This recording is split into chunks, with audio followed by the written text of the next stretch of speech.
Bonjour, je suis René et on est le groupe 5 et qui est composé par Timothée et moi-même. Aujourd'hui, on est avec René Berrizas qui est de l'entreprise Prosein. Il est ingénieur et aujourd'hui, il va nous répondre à des petites questions et de son parcours, son travail et ses pensées, ses sentiments et tout ça. Et bonjour René Bonjour. et bonjour Timothée. Bonjour. Et bon, et en fait, aujourd'hui, Monsieur Berrizas, on va vous faire des petites questions, comme je viens de dire, et surtout fait sur le parcours que vous avez fait, et aussi sur comment vous sentez avec le thème du Covid et des différentes choses qui touchent un peu de tout. Tu veux dire quelque chose, Timothée? Non, ça va, c'est une bonne présentation. Ok, on peut commencer, monsieur? Allez. Et bah, la première question qu'on voulait vous faire, c'est si vous avez eu des difficultés à choisir quoi étudier dans les années du baccalauréat ou sélectivité en cas de système espagnol. Bon, moi j'ai terminé de faire mes études ici en Espagne. J'ai eu la chance de rencontrer une société qui cherchait des personnes pour faire des travaux avec des Français chez Renault. Et la grande chance que j'ai eue, c'est que je parle plus ou moins bien le français pour les aider à faire leur travail. Une fois que j'ai commencé avec des personnes françaises à travailler chez Renault, j'ai pu continuer sans problème dans ma société.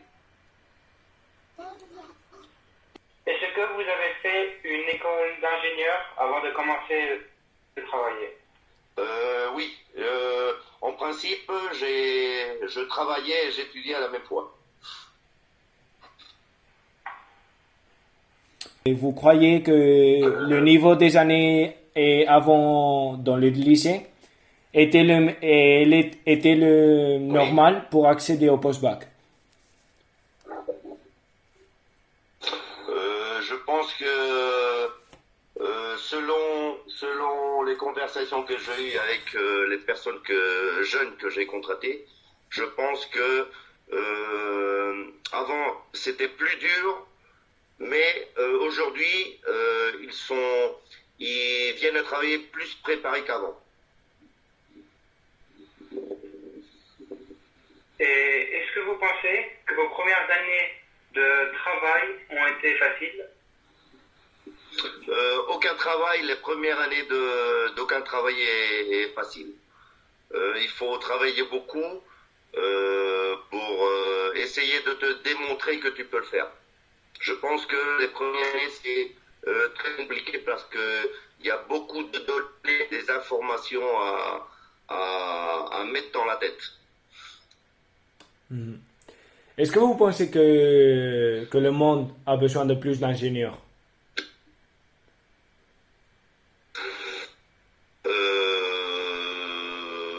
Peut-être, mais je pense que le monde a besoin de plus de travailleurs. Et pourquoi? Parce que euh, pas tous les ingénieurs ont l'esprit de pouvoir travailler. Je pense que le système éducatif, plus d'essayer d'apprendre des choses, il faut essayer d'apprendre l'esprit de travailler. Ok.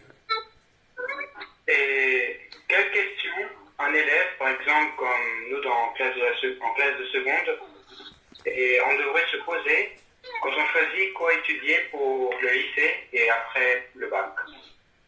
C'est compliqué, c'est une question très très très compliquée parce que il y a beaucoup de choses hors de l'école, beaucoup de possibilités où on peut y arriver. Je pense que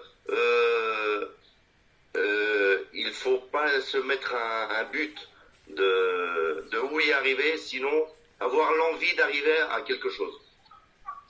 Il y a beaucoup de possibilités, c'est une question très très grande. En quelques mots, pouvez-vous décrire votre routine professionnelle pendant cette pandémie? C'est vrai que travailler dans mon secteur avec le Covid-19, c'est un peu compliqué. Parce que nous avons gardé la distance de sécurité, c'est un peu compliqué parce que nous avons besoin, moi, pour travailler, j'ai besoin de mes collègues et mes collègues de moi. D'accord? Alors, la distance de sécurité, c'est un peu compliqué à la faire partie de nous, d'accord? Alors, nous, ce qu'on fait toutes les matinées, c'est être toujours avec une masque de sécurité, avec nos gants, et on essaye de garder la distance de sécurité. C'est vrai que la distance de sécurité, c'est pas toujours facile à la faire, mais on essaye de le faire. C'est vrai que dans le secteur industriel, le Covid, c'est un peu compliqué pour nous, d'accord? Et est-ce que la situation dans laquelle on est, et votre routine habituelle, est-ce qu'elle est très différente à celle que vous aviez avant la pandémie? Et en quel aspect elle est vraiment différente? Bien sûr, c'est ce que j'ai dit avant. Moi, pour travailler, j'ai besoin de mes collègues, j'ai besoin d'un approche à eux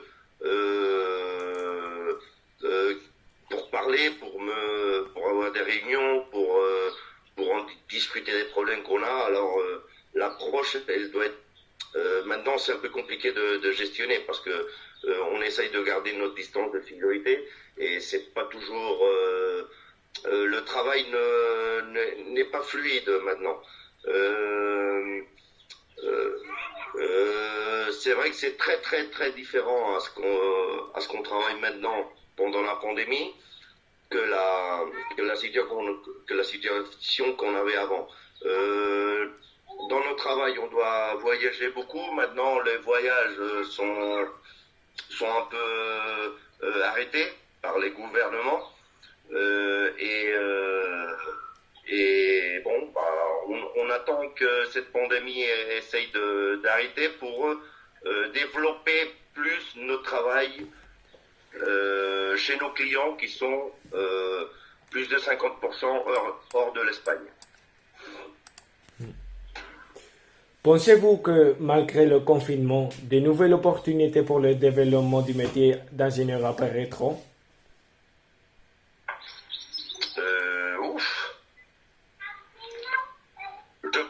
Je pense que toujours dans l'histoire du monde, quand les humains ont eu des problèmes, ont résolu faire autre chose que la routine qu'on avait avant de ce problème. Je pense qu'il y a des personnes très très intelligentes qui vont sortir des choses ou des métiers ou des futurs pour s'en sortir de ce problème qu'on a. Et selon vous, quel est le secteur dans l'ingénierie en général qui promet le plus et pourquoi?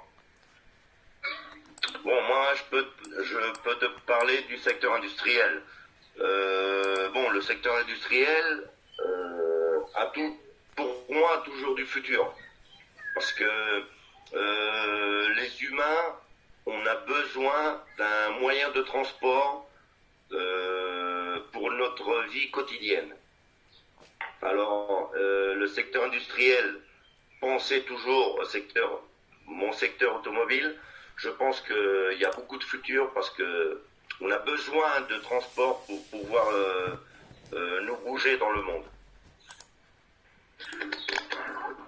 Ok, et maintenant, comme dernière question, et dans les principes de votre entreprise, comment avez-vous trouvé des clients pour faire vos projets? clients, c'est vrai, c'est un peu loin parce que les clients, c'est comme tout dans la vie. Toi, quand tu achètes quelque chose, tu essayes d'acheter quelque chose à quelqu'un de confiance ou à quelqu'un qui va pas te tricher, d'accord? Alors, bon, nos clients, on les a réussis pendant beaucoup d'années, beaucoup d'expériences qu'on a. Moi, dans mon cas, j'ai commencé à travailler, ça fait 28 ans. Et peu à peu, j'ai commencé à connaître des gens, à connaître des clients, les démontrer qu'on est capable de le faire et simplement avoir de la confiance en eux et eux toujours en nous. Essayer quand on fait un travail, d'essayer de faire le meilleur possible, de les donner les meilleures prestations et les meilleurs besoins à ses doutes ou à ses problèmes.